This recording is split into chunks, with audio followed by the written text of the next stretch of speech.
Muraho neza mumeze mute kamabwire ngo umugoroba mwiza cyangwa se mwaramutse cyangwa se mwiriwe bitewe naho uherereye ku mpera y'isi ndetse no ku isi dutuyemo. Hanyuma rero nitwa Clarisse nk'ibisanzwe, welcome to my YouTube channel. Uyu munsi nabateguriye inkuru idasanzwe y'abasore b'ibyamamare kandi bakunzwe cyane mu Rwanda, bitaweho abasore b'abakozi bafite amafaranga menshi kurusha abandi, ariko kandi bafite n'igikundiro ku bakobwa cyangwa se ku gitsina gore. Nimvuga ngo bafite igikundiro ku bakobwa cyangwa ku gitsina gore, ubwo urahita wumva ko ari abasore bakurura abakobwa cyangwa se abasore basajije abakobwa ku isi ndetse no mu Rwanda, cyane cyane ku bantu bumva ururimi rwacu rw'Ikinyarwanda. Njyewe tugiye kubana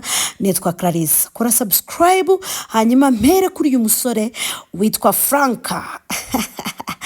Umusore wa 10 yitwa Franka, niwe tuvuyeho, ari cyane ko namuvugiyeho ibintu byinshi bitandukanye, ariko nanone kakubwire ngo umusore wa 9 mu basore bakunzwe cyane mu Rwanda ndetse no mu bantu bumva Ikinyarwanda muri rusange, akaba ari umusore bita Christopher Muneza. Uyu musore akaba ari umuhanzi yaramenyekanye ku ndirimbo ivuga ngo kuri iyi saha no kuri uyu munota amajwi yose atuze. Yes, reka mbabwire ngo mukomeze mukore subscribe kugira ngo dukomeze gukorana iyi nkuru ndetse irangire. Uyu munsi niyemeje kubaha abasore 10 bakunzwe cyane mu Rwanda, bafite amazina atazigera asibangana. Uyitwa Christopher Muneza, akaba ari umusore w'umunyarwanda ndetse umusore w'ibigango ukunzwe cyane.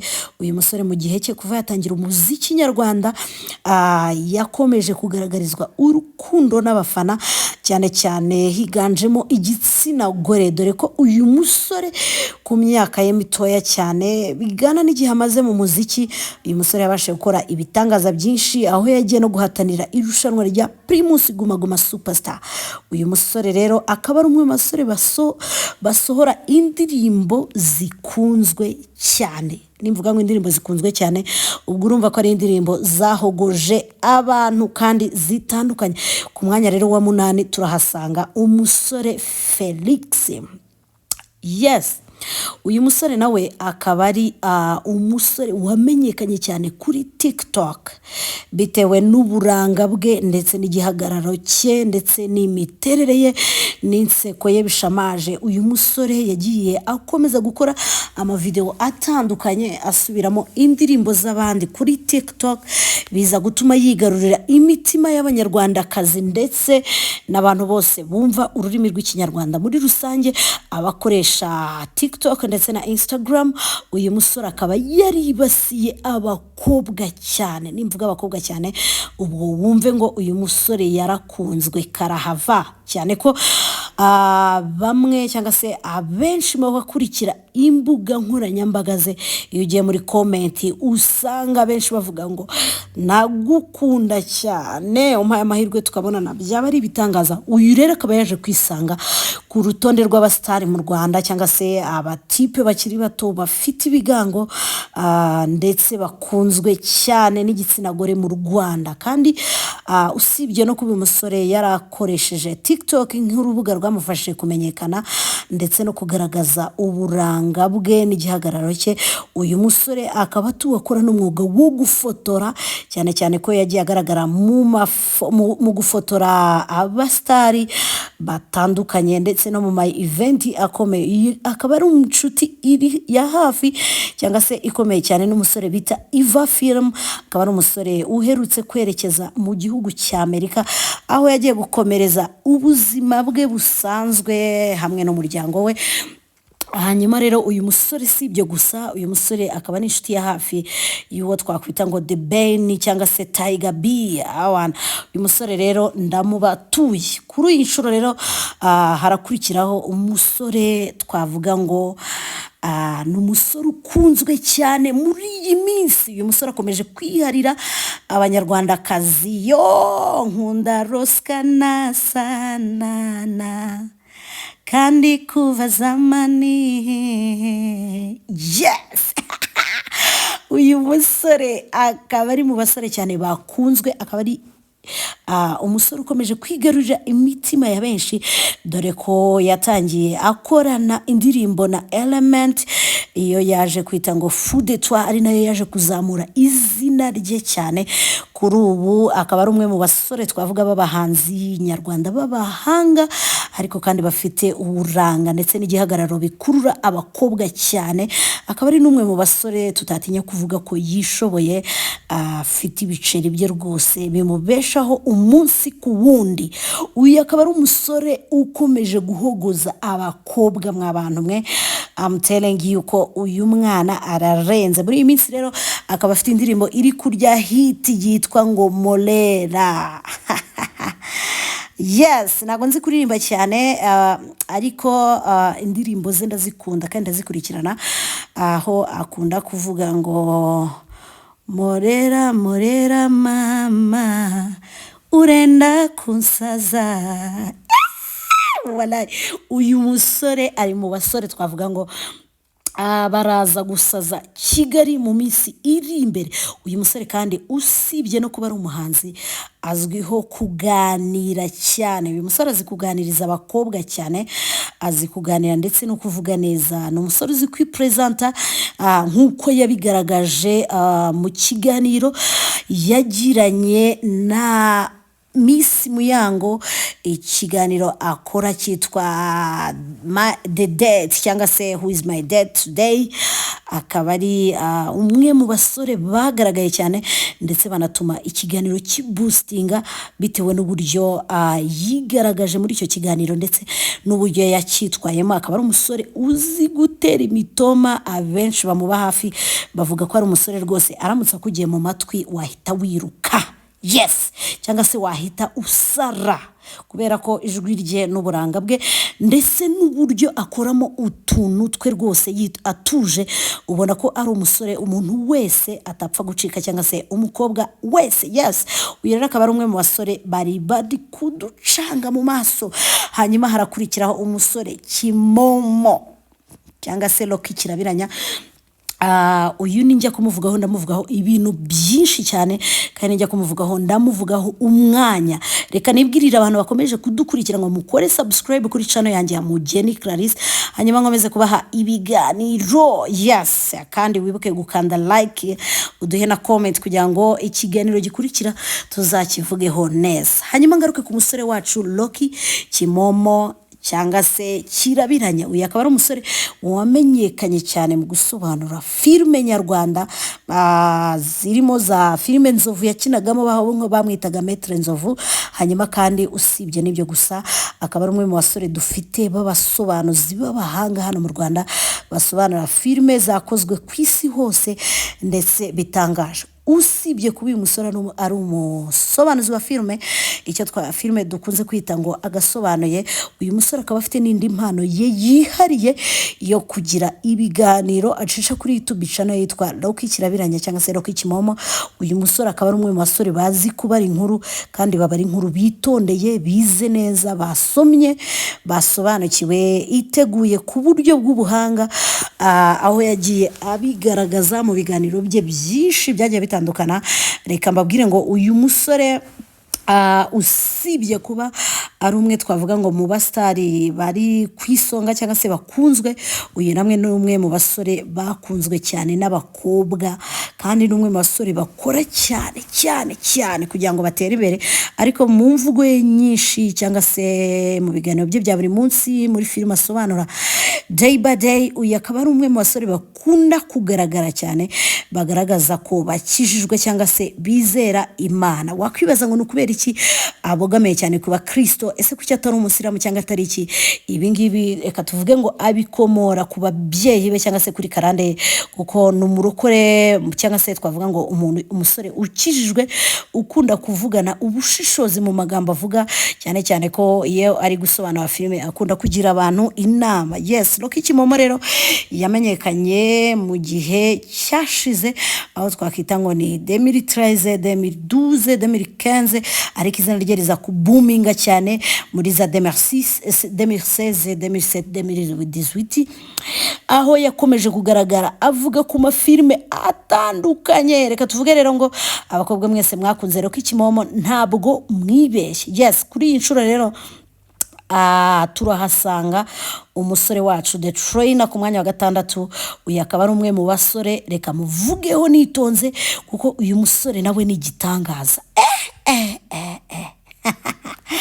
Yes, nimvuga ngo uyu musore ni igitangaza, ujye wumva koko uyu musore ari igitangaza cyane cyane. Reka mvuge ngo kuva yatangira kuza muri iyi showbiz, ni umusore waje adafite gahunda yo gusubira inyuma. Kuva yatangira kwataka ngo ashaka ibiceri, ni umusore utarigeze acika intege na rimwe mu buzima. Uyu musore kandi usibye kuba ari umunyamideli w'umudozi, aho ari CEO cyangwa se founder wa Men's Suite cyangwa se Men's Wear Empire, akaba ari umusore wabanje gukora ubutrainer bwo no kuvuga ngo babandi batoza abantu muri gym, ndetse usibye n'ibyo yaje gukurikizaho kuba umutetsi. Ubu azi guteka mu buryo busanzwe, ugendeye uko yagiye bigaragaza mu biganiro yagiye akora bitandukanye, aho yagiye asura Isimbi Modo agakora ibiganiro atetse, ndetse akajya no kubatekera n'abantu benshi. Ndabizi ko kuri YouTube channel ye mwagiye mumukurikirana. Uyu akaba ari umusore abasore bose bakwiye kwigiraho urugero, bagafatiraho urugero rwiza rwo kudacika intege ndetse no gukora cyane uhereye ku busa. Hanyuma rero uyu musore yaje kuba igitangaza, arakomeza cyane. Nyuma yaho yaje kupropoza umukobwa bita Teliski w'umunyamideli. Uyu Teliski ndetse nyuma yo kumupropoza aza no kumutera inda, baza no kubyarana.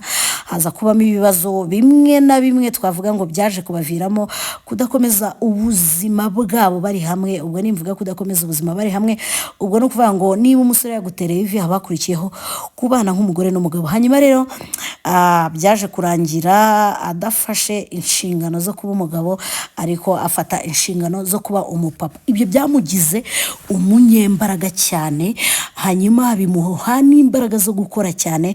Ubu tuvugana akaba ari umwe mu basore twavuga ngo bafite amafaranga akomeye cyane nka iyi Men's Wear Empire. Ni inyubako ye ikora imideli cyane ku makositime y'abagabo, amakravate, ndetse ubu muri no minsi akaba yerutse no kuronshinga imyenda iri relax abantu bakambara, iri casual myiza abantu bakambara bagiye ku mazi se cyangwa se bashaka nko kurelaxinga muri weekend. Uyu musore rero we ari mu basore bahuguje abakobwa, ndakubwiye, bitewe n'uburyo yitwara ndetse n'uburyo agenda. Kuri iyi nshuro ku mwanya twavuga ngo wa gatanu turahasanga umusore Tiger The Ben, Tiger Bebe. Yes, nivuga ngo Tiger B urahita wumva The Ben, the only person, umwami wa R&B mu Rwanda. Umwami wa R&B mu Rwanda nk'uko byagiye bivugwa mu biganiro ngirwampaka by'abantu batandukanye, ndetse nk'uko bagiye babahuza n'abandi basitari batandukanye. With The Ben kuva 2008 2007 yatangira umuziki we nyarwanda, uyu musore yakomeje gukora cyane, ntabwo yigeze acika intege, even though nubwo yageze aho akajya muri Amerika. Yes, yakomeje rero gukora umuziki. Uyu akaba ari umwe mu basore rero tugarukiye aho bakunzwe cyane mu Rwanda, bakundwa n'abakobwa.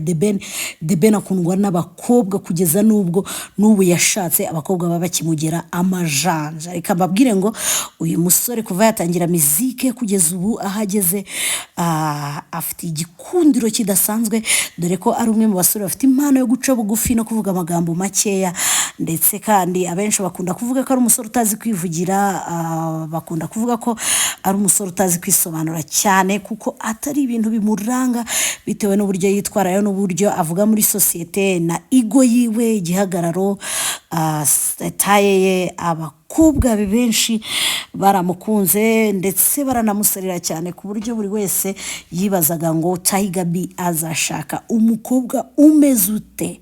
Finally rero mu mwaka w'ibihumbi 2023 The Ben yaje gukora ubukwe n'umukobwa mwiza cyane twita Uwikeza Pamela, akaba ari umukobwa w'uburanga buri naturel buhebuje. The Ben akabaza kuba yari hebeye uwo mukobwa, gusa nyuma yo kwihebera umukobwa hagiye habaga ibintu byinshi bitandukanye. Ariko guys, reka mbabwire ko uyu musore ari umwe mu basore bakunzwe. The Ben arakunzwe until now, ari umupapa Luna, I salute you man, urakunzwe byatari. Numwe mu basore bakoze igitangaza, buzuza Serena buzuza Alena muri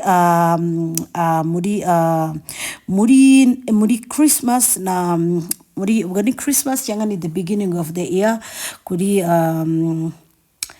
umwaka utangiye igitaramo yakoreye muri Arena, yujuje Arena ndetse ibintu birakomera. Akambabwira ngo ku mwanya wa kane turahasanga umusore Meddy ni umwe mu basore bakunzwe cyane mu Rwanda, ni umwe mu basore bahangayikishije abakobwa ku ndirimbo ze nyinshi zigiye zitandukanye yagiye akora: Esurambona, Amayobera, Inkoramutima, Yo Akaramata, Mana yanjye, My Vow, oh my God.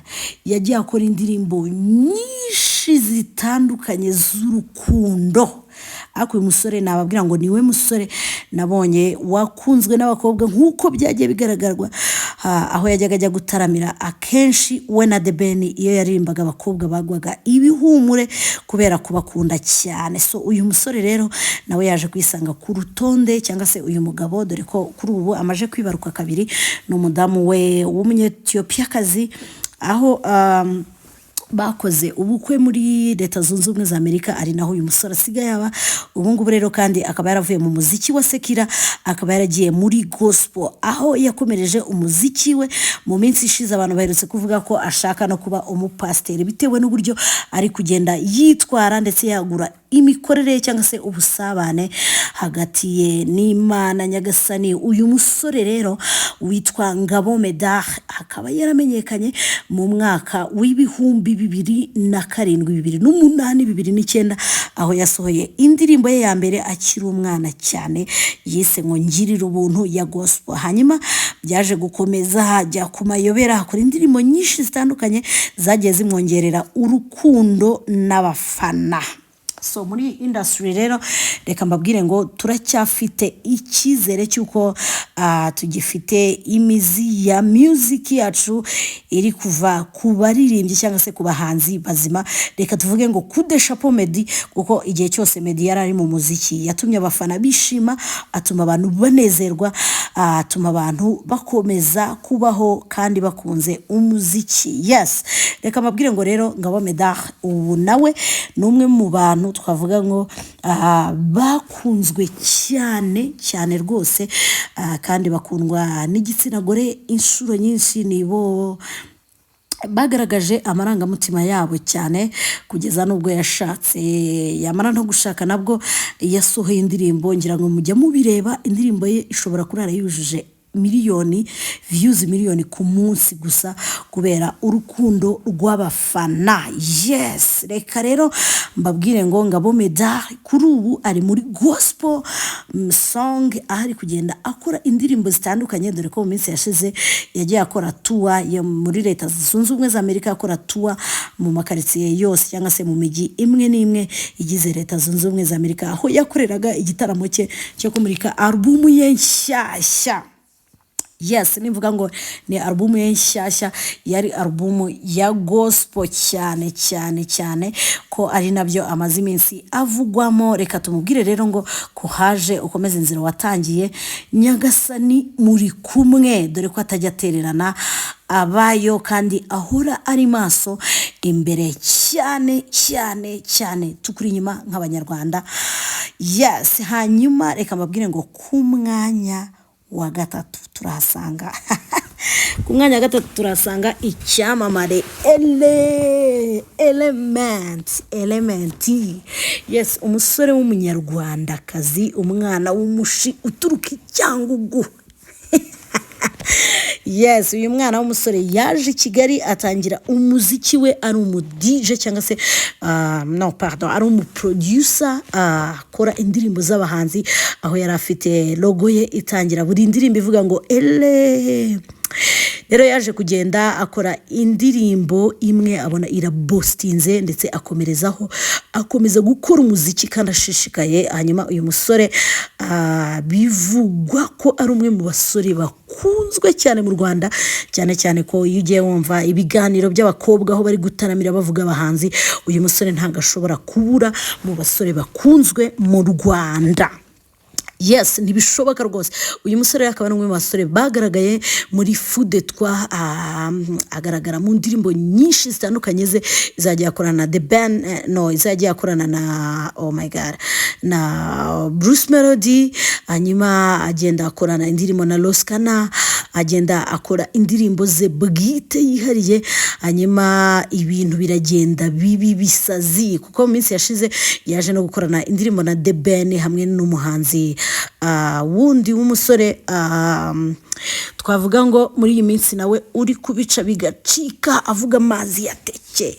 Yes, hanyuma rero uyu nguyu Element ikimwe mu bintu bimuranga nuko ari wa musore uhora uri calme, kandi bimwe mu bintu agira bikurura abakobwa cyane cyangwa se igitsina gore cyane n'uburyo ahora ari calme ndetse n'uburyo aba yambaye n'ibiryo akora mu tuntu twe atuje ari loki, ndetse kandi bimwe mu birushaho kubakurura cyane ngo n'uburyo yambara, cyane cyane yagiye mu bitaramo yaba ari kuri stage cyangwa niki ntago ushaka kubona ibintu ngo yabigize intambara. Uyu rero akaba ari Element, akaba ari umwana w'umusore ukiri muto cyane utaragira n'imyaka 30, akaba ari umusore ufite target y'ubuzima. Yes, ariko rero uyu musore kimwe mu bintu agira cyane cyane iyo agiye kuri stage cyangwa se iyo agiye kuririmba ahantu hamwe na hamwe, zimwe mu madefo bakunda kumuvugaho, bakunda kuvuga ko atazi kuririmba live, kandi koko bishobora gusanga ari byo kubera ko inshuro nyinshi yakoze igitaramo ari buririmbe live bisa nkaho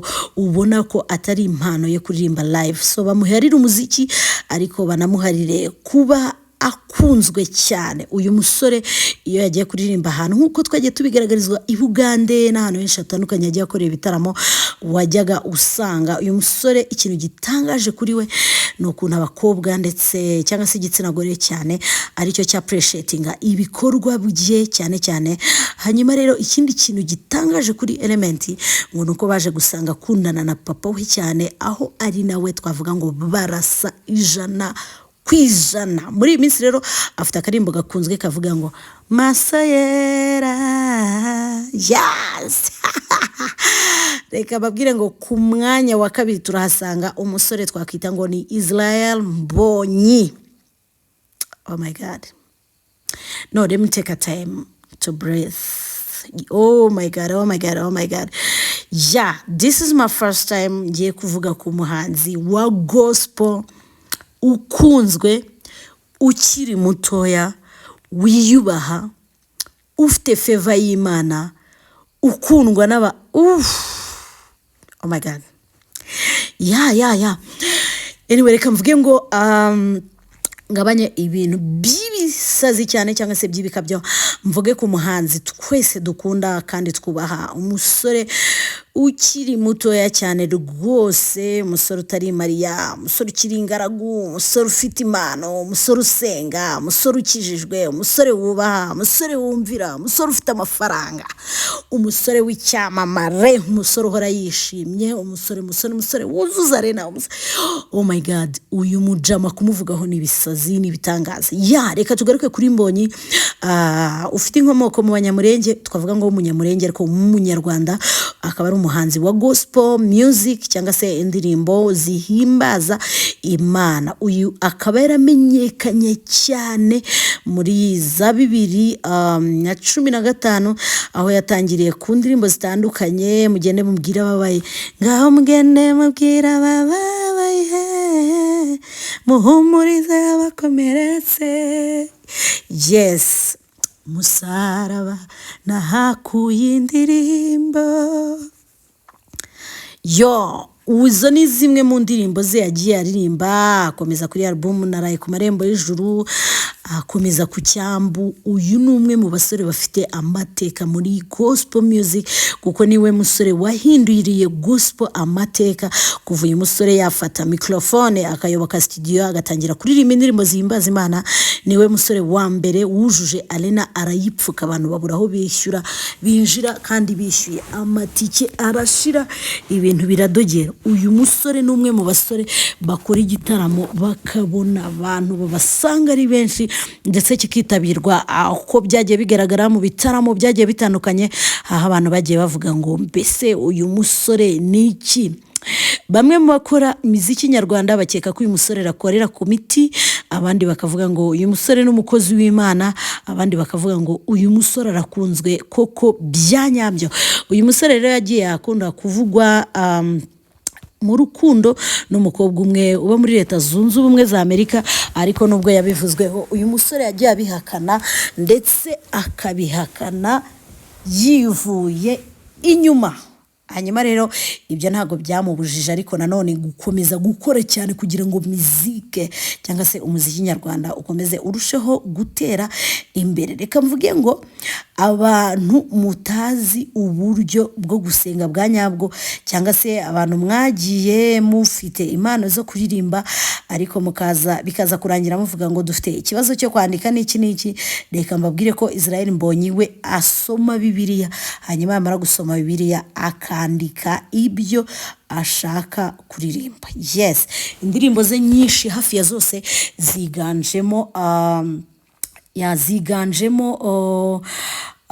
ziganjemo ijambo ry'Imana. Uyu musore rero nkuko yagaragarijwe urukundo igihe yari ari muri Kenya, yigeze gukora tour yo muri East Africa, akora music gospel, twavuga ngo akora indirimbo zo kuramya Imana no guhimbaza Imana.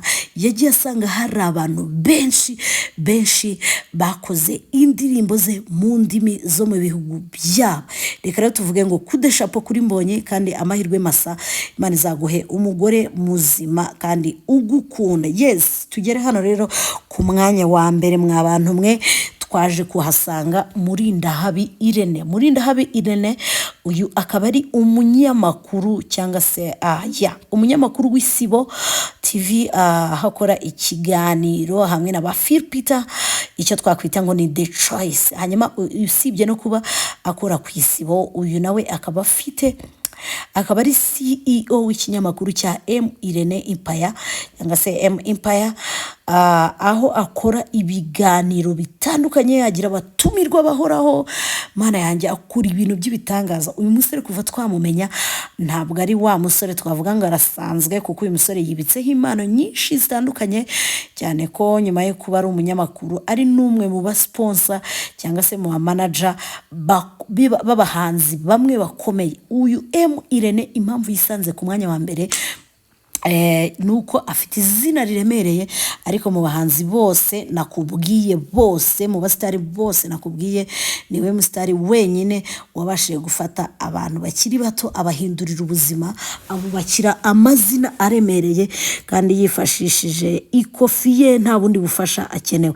Uyu M Irene ninjya kubwira ubwiza bwe, ndakubwira ko ari umusore w'imfura rwose, bitandukanye nuko bamwe bamwumva cyangwa se bamubona kuri video cyangwa se bamubona kwitangazamakuru ze. Ngereka mbabwire ko I personally mukunda by'umwihariko cyane, atari ukuvuga ngo ndumwe mu bagore ba Irene akurura cyane. Yes, arankurura ko n'umugabo mwiza, umugabo w'uburanga, w'igihagararo, kandi umugabo w'ijambo nyajambo, ndetse akaba n'umugabo w'ibikorwa. Yes, reka mvuge ngo M Irene kude chapeau, niba uri aho ngaho utabizi ko ngukunda cyane.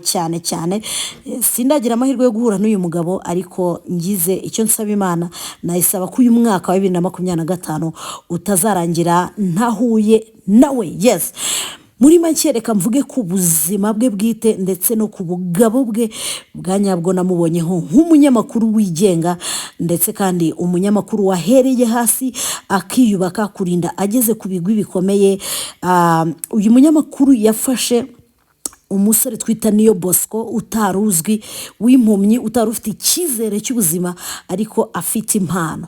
So Irene yaje gufata iyo mpano ayibyaza umusaruro ndetse amuha izina rikomeye kugeza batandukanye mu bijyanye n'imikoranire, ariko akomeza kumuba hafi nk'umubyeyi nk'uko byagiye bigaragara muri video zitandukanye, mu gutera ivi ahantu henshi hatandukanye bagiye bahuza ndetse barakorana, ubona ko ibintu bibaye uburyohe. Yes, nimvuge ngo uburyohe ku mugani wa Tesha. Hanyuma Irene yaje gufata Dorcas na Vestina, abana batoya bo hasi mu cyaro iyo zamusanze abahindurira ubuzima, aho yabakoreye indirimbo ubu ni ibyamamare. Yes, ninjya kuvuga ngo ni Niyo Bosco, uraza kumva indirimbo ivuga ngo oh my god, ntako mbyibagiwe ndapfuye. Yes, kamvuge ku ya Vestina na Dorcas ivuga ngo yeah boy yes, yeah boy yes. Hanyuma nijya kuri Niyo Bosco nawe ndavuga ngo muvandimwe wanjye twasangiye ubuto ariko karenguka mbera gito, dore nkwandikiye uru rwandiko, icyo ngusaba no kurutekerezaho. Yes, thank you Bosco. Hanyuma ningaruka nanone ndagaruka ku cyamamare. Oh my god, ahangaha reka mvuge ntuje, ariko mbanze mvuge ngo rest in peace brother J Polly, umusaza, the man, umugabo wakoze ibikorwa by'igitangaza cyangwa se by'ibihangange hano mu Rwanda, agafata hip hop nyarwanda akayishyira kuri level. Urumva yaririmbye indirimbo ivuga ngo insinzi iwacu ineza umuryango natera nkabiwacu iwabo w'abantu, ngo J Polly. Mana yanjye ni ukuri, reka mbabwize ukuri, uyu muhanzi ni umwe mu bahanzi bakunzwe cyane, ni umwe mu bahanzi wujuje stade umunsi akora concert, ni umwe mu bahanzi bakunzwe kugeza n'ubwo umunsi Davido aza gukorera hano umuvandimwe J Polly yahagurutse kuri stage, abantu barasara bavuza induru. Hanyuma rero Davido agira amatsiko cyangwa se Davido agira amatsiko yo guhura n'uwo muhanzi nyarwanda wahagaritse stage bingana gutya. Reka mvuge ngo rest in peace brother, Imana ikurinde, tuzahora tukwibuka kandi tugukunda cyane. Hanyuma ngaruke ku muvandimwe Ivan Buravan, Imana yanjye, abangaba naba special cyangwa se abantu navuga ngo naba hanzi twagize mu Rwanda, twabuze bakiri bato ariko tukibakunda cyane ku buryo bizagorana kubona babasimbura mu myanya bari bahagazemo, kandi ntekereza ko bizagorana. Hanyuma rero reka mbabwire ngo Ivan Buravan ni umwe mu basore bakoze umuziki nyarwanda, aho baririmbye indirimbo ivuga ngo barajyahe ko twaje ibahigame twaje. Uyu nguyu ni umwe mu basore bakunzwe, barakundwa. Uyu ni umwe mu basore twakunze kugeza n'ubu tugikunda. Reka mvuge ngo rest in peace, kandi ibikorwa by'umuvandimwe tuzahora tubyibuka. Yes, nkameze nanone kwihanganisha umuryango wa J Polly n'umuryango wa Ivan Buravan, ndetse kandi mbonereho no kuvuga ngo nubwo ntabashije kubona amafoto y'ikindi cyamamare, ariko hari undi muntu twakundaga turi benshi ndetse tugakunda, navuga ngo Yanga wagiye asobanura filime nyinshi zitandukanye, akaba ari n'umwe mu batangije agasobanuye mu Rwanda. Reka rero nawe tumwifurize iruhuko ridashira nk'umuhanzi twakunze ndetse tukagirira crush turi benshi. Imana ikomeze kuba turindira aheza ni mu ijuru. Bakunda kuvuga ngo intore ntipfa irasinzira cyangwa se ivuna umugara.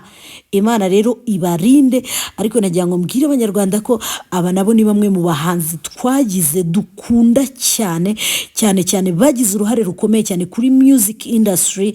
Hanyuma kandi bagenda tukibakeneye, tukibashaka, tukibakunda, bagikora bagikunzwe. Reka tuvuge ngo Imana yabakunze kuturusha, ariko nanone reka tuvuge ngo ikivi cyabo tuzacyusa nk'abanyarwanda, nk'abahanzi, nk'abaritiste. Imana ikomeze ibadusakarizeho imigisha yayo, ndetse ibahe kuruhuka neza rwose. Hanyuma rero, niba mutarakora subscribe kuri channel yanjye, ni kuri Mugeni Clarisse TV. Hanyuma Imana ibamere umugisha mwinshi, duhure mu kiganiro cy'ubutaha.